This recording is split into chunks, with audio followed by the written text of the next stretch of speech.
What's up, my eccentric units? It's the Centerman here, so back again with another classic WWE pay-per-view review. So, we stay in the early 2000s of the WWE in the Ruthless Aggression era. The last Ruthless Aggression era pay-per-view I reviewed on this channel was SummerSlam 2002. For many fans, it was considered one of the greatest SummerSlams of all time, believe them. Anyway, so we're going to travel 1 year into that period in the start of the brand only pay-per-view era of the Ruthless Aggression era, still in the middle of the Triple H's reign of terror. Holy shit. It was at the time Triple H had a stranglehold of the World Heavyweight Championship belt. So today I'm reviewing Unforgiven 2003 at the Giant Center in Hershey, Pennsylvania, home of chocolate. On the 21st of September 2003. The attendance of the show was 10,347. Unforgiven 03 received about 360,000 pay-per-view buys, an upgrade than the 2002 show. This is the 6th annual Unforgiven in the company's history, and this is the first of 4 Raw branded Unforgiven pay-per-views. It started in 2003, and the last Raw branded Unforgiven pay-per-view was in 2006.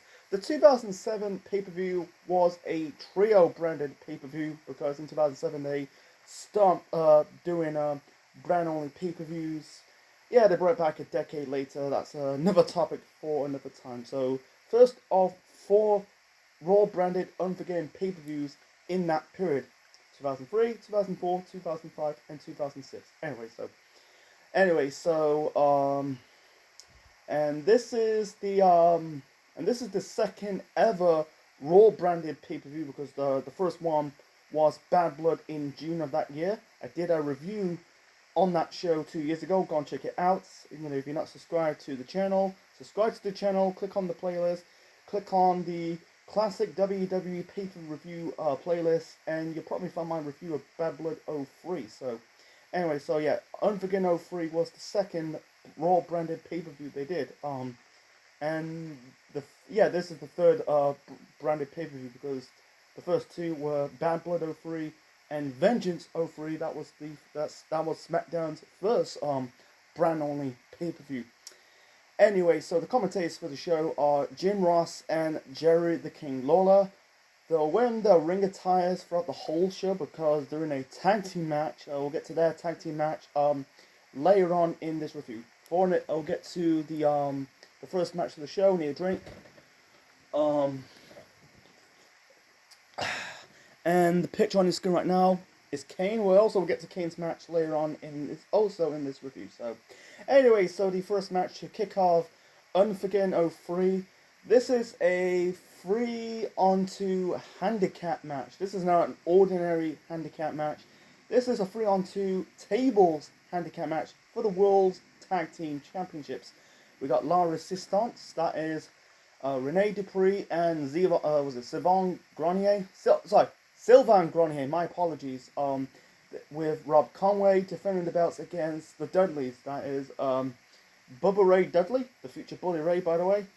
That's years later in TNA, and Devon Dudley. Originally, it was supposed to be a 6-man tables match, but I think the build up to this, you had the members of La Resistance being down, and basically the injured Spike Dudley. They were about to really put him through a table, but instead he completely missed the table. I think he got hurt. Then on the go home show to Raw, they managed to put Spike Dudley through a table to further up the injury. You can tell it's kayfabe, but when the La Resistance guys trying to put Spike Dudley through the table, that's not planned. I don't know. I think it must be on a clip on Botchamania. Anyway, so Rob Conway was, but he's not real. I don't understand why he was part of La Resistance because, again, with Dupree and Grenier, they're French. They end up becoming French Canadian. They are French Canadian, but Conway is not. He's not French.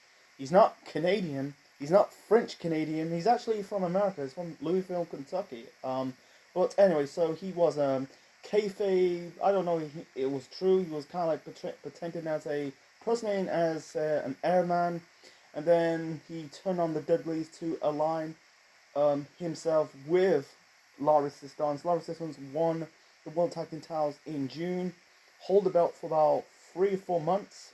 Anyway, they've been feuding for months now between the Dudleys and La Resistance. Anyway, so the match was okay. It wasn't a bad match. It was okay. It was just like a standard tag team match. I thought it's gonna be like a tornado tag team type of style, but they never got in that direction. It's kind of like a bit off, but like I said, it wasn't bad. Wasn't anything gonna be like a barn burner, a 4-star classic, but it was an okay match. I think Devon got eliminated first. Then I think one member of La Resistance, I think it was Grenier, got eliminated. Then they managed to eliminate Conway. In the end, I think it was Dupree was the last member of La Resistance. Got put through a table. The Dudleys hit I think it was Dupree with the 3D to win this match, and win the World Tag Team titles for a 17th time. They win more times in years later when they're in TNA, but it was just what it is. It's getting the fans like excited for the rest of the show. This is the first of 3 championship matches on the show.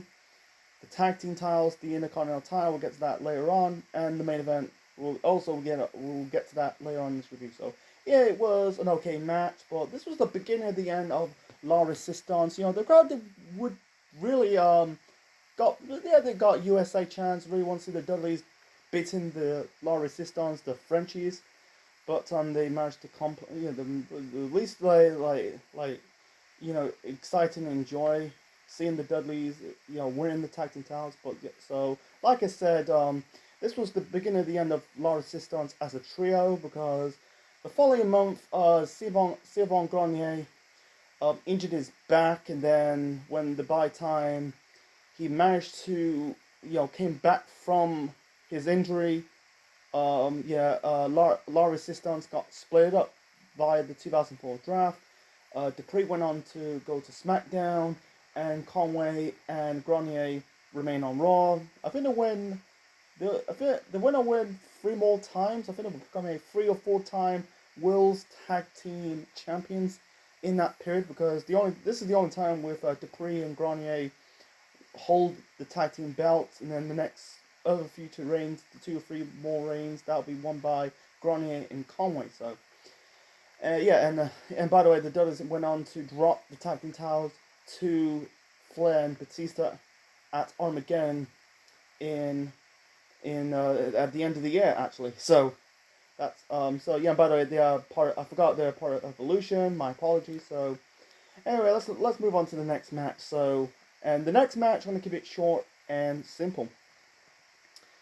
Anyway, so the next match we got Test taking on Big Papa Pump Scott Steiner with Stacy Keibler in his corner. So it started in the spring. Test and Stacy Keibler, they were like I don't know, they're not really a real life couple, but they're on-screen couple, and then suddenly Test became a dick, treat Stacy Keibler like shit. So Scott Steiner, this came off after his feud with Triple H. Steiner fight for the honor of Stacy Keibler. The first match was at Bad Blood. That was notable for Scott Steiner tripping over a ring apron. Steiner managed to win the first match. So this is the second match of the rivalry. So basically, this is for the manageable servant of Stacy Keibler. So basically, one of them wins, Stacy Keibler will become one of each other's managers. But if Steiner loses, he'll become Tess's property. You're not gonna see this in today's professional wrestling products, whether it's in WWE or AEW and Impact Wrestling. You're never going to see that. It's just what it is. It's the Ruthless Aggression era. It's a continued period of the Attitude era. They're pushing the envelopes, but yeah, you're never going to see this type of storyline in today's professional wrestling. It's just what it is. So anyway, so like I said, winner gets the manageable servant of Stacy Keibler. If Steiner loses, he becomes Tess's manservants. What the fuck? Anyway, so the match sucked. You know, it never got. Actually, it's a bit better than the first match at Bad Blood because that was notable for Scott Steiner tripping over a ring apron, but that's not saying too much. The match, the match sucks. That's a problem with brand only pay-per-views. I feel like you probably see this on an episode of Monday Night Raw. SmackDown didn't feel like a pay-per-view worthy match. So anyway, the crowd did not give a crap. Try to keep it short and simple, folks. Yeah, Tess trying to chase after Stacy Keibler. She got into it a bit. In the end, Stacy trying to hit Tess with the chair. She accidentally hit Scott Steiner, and Tess hit Steiner with a big boot for the win. So, yep, Tess is not just Stacy Keibler's manager.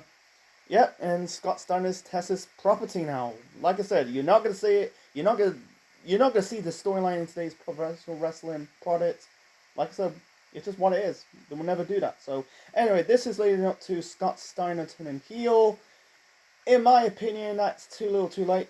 Like I said, on one hand, I think Scott Steiner is better off as a heel, but at the same time, like I said, too little, too late. Because I think he should have turned heel after his feud with Triple H flopped. But, like I said, too little, too late. He'll remain as a heel until Steiner got hurt. And then he got released in 2004. And you won't see Scott Steiner again until getting inducted into the WWE Hall of Fame of this year in our current timeline in 2022. So let's move on to the next match. So match number... So that's match number 3. So match number 3, we got Randy Orton represent Evolution with the Nature Boy Ric Flair in his corner, taking on the Heartbreak Kid Shawn Michaels. This is a bit of a pit stop for Shawn Michaels, basically taking a break from his rivalry with Triple H. In 2003, basically after his feud with Jericho ended, Michaels ended up feuding members of Evolution. Orton helped Flair win against Shawn Michaels at Bad Blood. So this is a continuation of the rivalry between Shawn Michaels and Evolution. So this is the part that the start of Randy Orton's doing the whole legend killer gimmick. RKOing the Fabulous Moolah, punting kicking Mick Foley down the stairs. And 2 years later he ended up RKOing Jake the Snake Roberts. I think the gimmick kind of cranked up a bit when his feud with The Undertaker, in 2005, 2 years later, but this is the start of Randy Orton becoming the Legend Killer. Anyway, the match was good. It wasn't great. They had better matches. I think they had better matches in 2007. I like that match. I like the DX Radio RKO match from New Year's Revolution in 2007. But he had better matches after this. But I'm not saying this match was bad. It was decent. It was good. But the problem is it was a bit boring. The whole bulk of the match you had, Flair got involved. That really brought this match down. And the whole bulk of the match you had Orton working on the injured shoulder of Shawn Michaels. Shawn managed to self-proclaim won this match. Hit I think he hit Flair with the switching music, Orton with the switching music, and you thought Shawn won, but instead Flair managed to put Orton's foot on the rope, so the match restarted. Sorry, my apologies, I'm speaking too fast. So Michaels, I think he tried to hit Orton with some kind of slam, but Orton kind of multiple punch Michaels in the head, managed to pin him. By the way, he hit Michaels with the RKO. I think this is the start when Orton using the RKO as a finisher. Still doing that finisher to this day. Anyway, so he hit the RKO onto Shawn Michaels. Michaels kicked out. That was earlier in this match, but he hit him with some kind of, I think he managed to pin him. That was a bit, the end was a bit weak, but so Orton got the victory. It's a way to building up Orton, and you can tell they putting the eggs in the Shawn Michaels basket. Not Shawn Michaels basket. My apologies. The Randy Orton basket. You can tell Orton is going to be the next top star, and he's still the top star of the company to this day. Because he's a multi-time world heavyweight champion. But anyway, so for the rest of the year, Shawn Michaels is just basically putting over members of Evolution. Flair, mixed bag, because you don't need to put over Ric Flair because Flair is, Flair is a multiple time world champion, he's a legend. With Orton, that's cool because he's young, and also at the end of the year, Shawn Michaels ended up feuding with Batista, and also put it over Batista, and he's also become a next top star. Orton and Batista end up carrying the rest of this period known as the Ruthless Aggression era. So let's move on to the next match. So the next match, this is a tag team match for the women. We got, at the time, the women's champion Molly Holly teaming up with Gail Kim, future Knockouts champion, teaming up with Trish Stratus and the return of Lita. This is Lita's first match back for almost a year, because the previous year in 2002 she injured her neck in the filming of Dark Angel. Dark Angel is basically a spin-off, I think it was a spin-off show to Buffy the Vampire Slayer.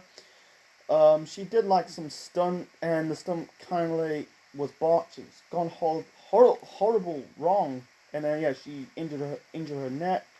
So Gail Kim, basically Trish, like the build up to this, you had basically Trish saved Gail Kim from Molly Holly, and Gail Kim turned on Trish Stratus to align herself to Molly Holly. So that was a bit. I looked at it on Wikipedia. So anyway, the match was okay. I think it was an okay match. It wasn't bad. Wasn't anything that's gonna be like, oh my god, this is a 4-star classic. No, it was an okay match. It's okay.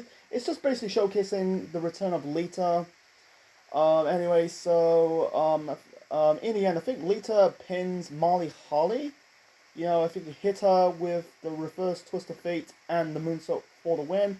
This is just setting up Molly Holly versus Lita for the women's title at Survivor Series. That's another story for another time. So Gail Kim was okay. She got better in years come. When she was in TNA, become the first and multiple time Knockouts champion in the company's history. But yeah, her runs in WWE was so forgettable, and not when she was in TNA, you can tell she was getting a lot of respect. But in the WWE, they never give Gail Kim a chance. So I don't want to get into it. So moving on to, you can say this is technically the match of the night by default. So this is a last man standing match with Kane, the poster boy of the show, taking on Shane McMahon. So in the summer of 2003, Kane fought Triple H for the World Heavyweight title on Raw, but it's not just an ordinary world title match. Kane's mask was on the line, so Triple H won this match and retained the world title, but Kane has to force to unmask. Kane did the unmask. That was one of the top 10 Raw moments of all time. Seeing Kane unmasked, that it became crazy. He ended up doing some crazy, basically out of control. Choke slamming Bischoff off the stage. Setting fire to Jim Ross during an interview. Tombstone power driving Linda McMahon on the stage. Yay for RVD. I think RVD in a match at SummerSlam. I think it was a last man standing match or a no DQ match. I'm not too sure. And the build up to Kane's match with Shane McMahon. He electrocutes Shane McMahon's balls. So this is the first pay-per-view. I think this is the first match with Kane, with new attires. He wears this type of. It was a stitch-up.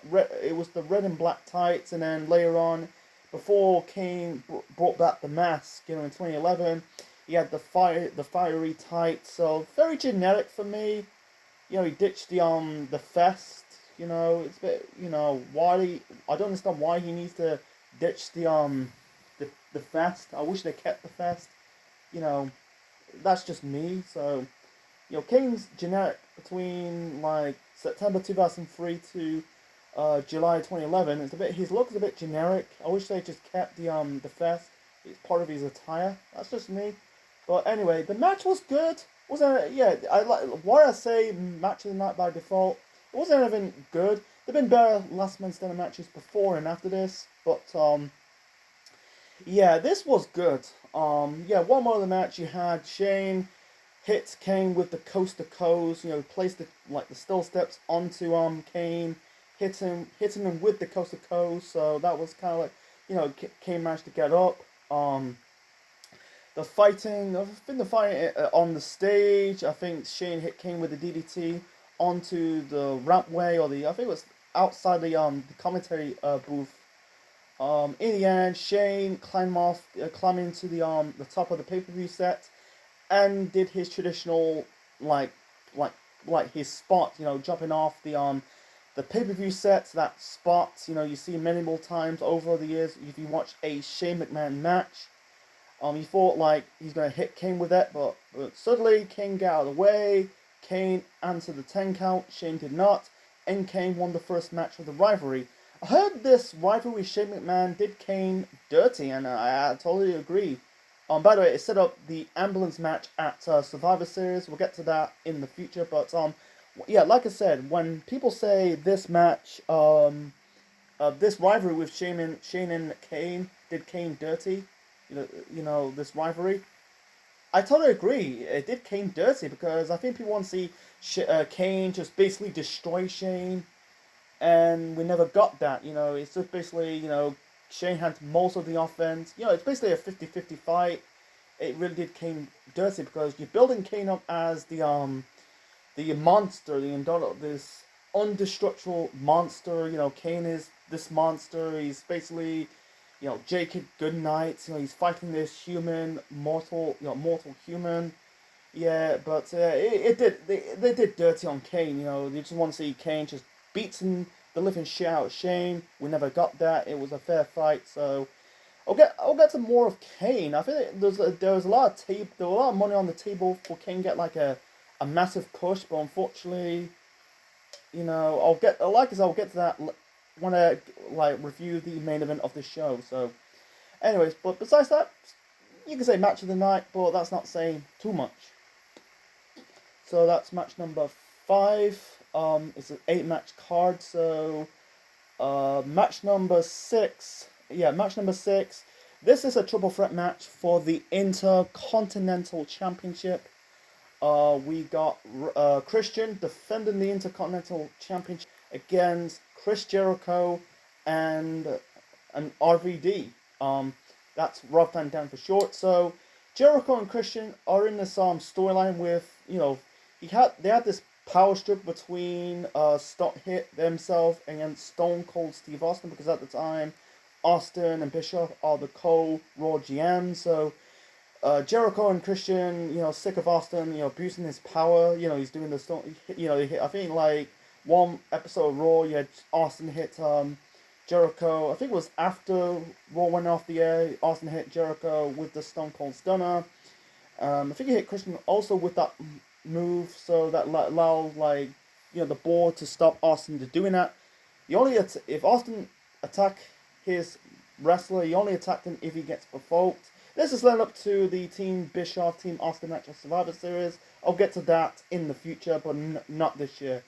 Anyway, so the Christian, people think this is Christian's, you know, this is his second. Actually, this is his 4th reign. I think he's won 5. I don't know how many times Christian won the Intercontinental title. So Christian won the Intercontinental title at Judgment Day, hold the belt for a long time until he dropped the belt. I think it was a few weeks before SummerSlam against Booker T in a house show, and then he won the title back. So anyway, the match, it was okay.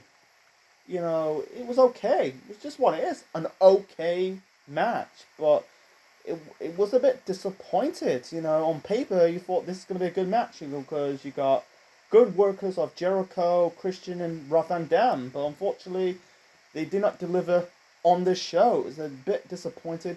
You had moments. You had RVD hit the 5-star frog splash on both Jericho and Christian. There was an electric chair powerbomb spot. But besides that, in the end, RVD trying to hit Christian with another 5-star frog splash, but instead, Christian got his foot up, you know, while holding the Intercontinental title belt on his stomach area, managed to pin RVD to retain the Intercontinental title. I think RVD went on to drop the title. Actually, he beat Christian for the title, lose the title to Chris Jericho, and he won the title back before Randy Orton won the IC title at the end of the year at Armageddon. That was the show that Evolution won all the gold. So yeah, the Intercontinental title picture of that year was kind of hot potatoing. You know, Christian won it first, then Booker T, then it's Christian, then it's RVD, then it's Jericho, then it's RVD again, and then it's Randy Orton. Jesus. Anyway, so moving on to this is a piss break match. And this is a stupid storyline. So basically, this is a tag team match. We got good old JR, Jim Ross, and Jerry the King Lawler taking on the Coach, Jonathan Coachman, and Al Snow. So this is the start with the Coach becoming a personality in that period. So he turned heel at SummerSlam the previous month, got involved in the Bischoff Shane McMahon match. So I'm guessing he was a ring interviewer. You know, he debuted in the year 2000. Before he became a character, he was known as like a ring interviewer.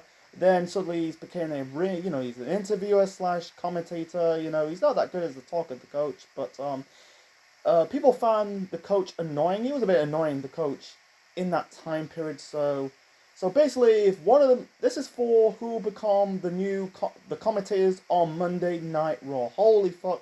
Who come up with this idea for this match?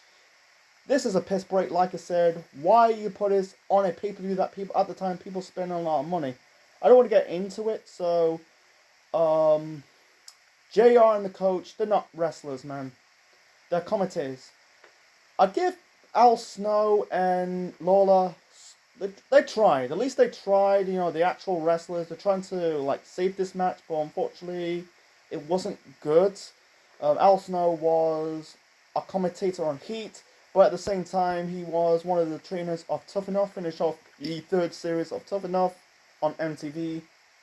So, yeah, and the one thing that really hurt this match, no one is calling this match. It really hurt him. It really hurt this match, by the way. No one doing the commentary while both Lawler and Jim Ross are wrestling. I try to keep it short and simple. In the end, Jericho helped Coach and Coach and Al Snow won this match. They become the new Raw commentators, and then afterwards, JR and the King, they just basically say farewell, and they're going to call their last match as a commentator. You can tell the conclusion, of course, JR and the King are not leaving Raw. It's a load of bullshit, and it is a load of bullshit, you know, because people, like, the old school wrestling fans prefer, like, Gorilla Monsoon and Bobby Heenan, or Gorilla Monsoon and, Jesse the Body Ventura. For me, I like JR and the King. They were a good commentary duo, you know, for me.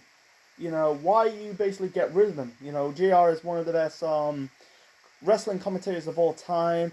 People don't mind Lawler as a commentator, you know, I don't want to get into, you know, people don't like him when he was, you know, in the Attitude Era, you know, the puppies, you know, I don't want to get into, with, you know, just in his pants with the women, but it's just what it is, you know. I think he's good, Jerry Lawler, but, I'm guessing they end up getting the jobs back, so that was pointless. There was no payoff to this. This match should never happen, so let's move on to the main event. So, main event, we got Triple H defending the World Heavyweight Championship against Bill Goldberg. So, spoiler alert, Goldberg wins the title, and it was too little, too late. So, in the previous month at SummerSlam, Triple H retained the World Heavyweight title in the Elimination Chamber match.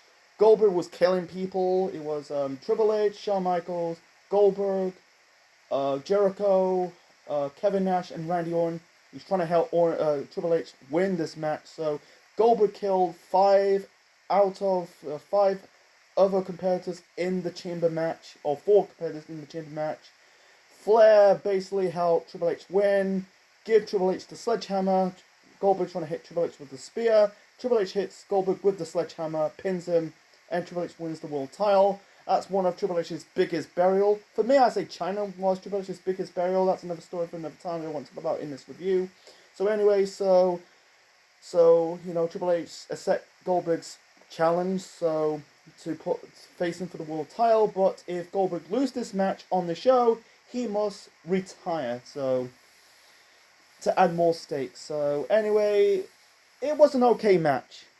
I think it's way better than the second match at Survivor Series 2 months later, but it was passable. But Triple H and Goldberg, there's no chemistry. This match is nothing important. It's all about Goldberg winning the world title, and he did. Triple H trying to hit Goldberg. First off, Triple H bled for no. I think he hit Triple H bled in this match. I can't remember.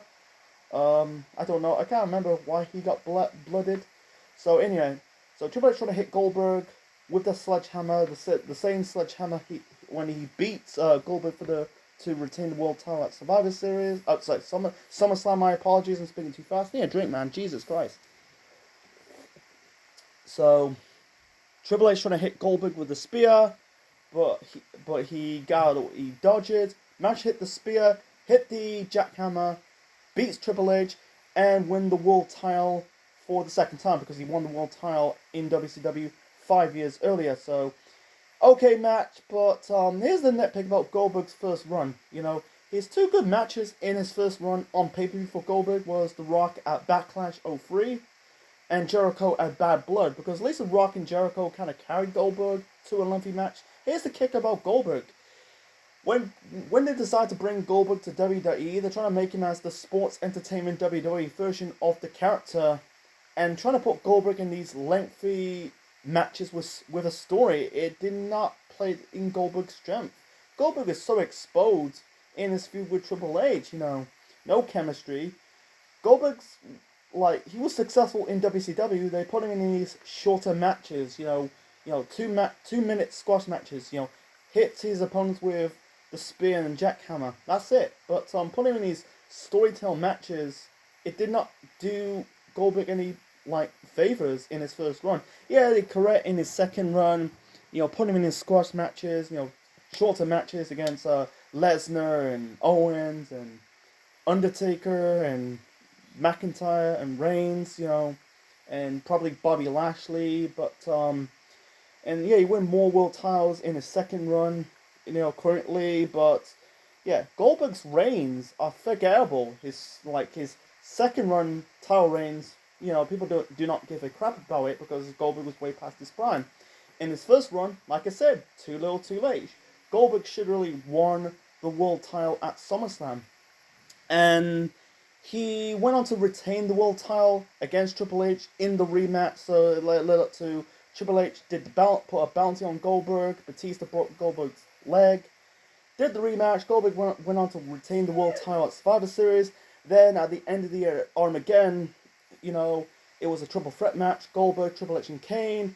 And Triple H managed to win back the world title. And also Triple H wearing these type of shorts. Heard reports that he suffered a groin injury. And yeah, when Triple H regained the world title, it's so anticlimactic, Going back to Kane, I think Kane should have won the world title. They should have did Kane versus Goldberg to end out 2003. I think there's a lot of money of Kane winning the world title. He won't win another world title until 2008 when he was ECW champion and winning the world title in 2010. I think they missed a great opportunity to have Kane winning the world title. You're building Kane as the next top heel. I think they should have struck it when the iron was hot, and I think they missed a great opportunity. Having Goldberg, you can do a supervillain thing. Goldberg's the superhero, Kane's this monster. I think they wasted a great opportunity of that. So yeah, and it's just basically they should have did that in Armageddon instead of let's put the belt back on Triple H. That's the reason why it's called the Reign of Terror. You can put Triple H in a high profile storyline, but he has to go with the title again, put the belt on him again. It's just come on now. So anyway, that's the spiel on that. So anyway, so my final rating for Unforgiven 2003, I'll give it a 4. Actually, I'll give it a 4 out of 10. Is it a bad show? No. It wasn't a terrible show.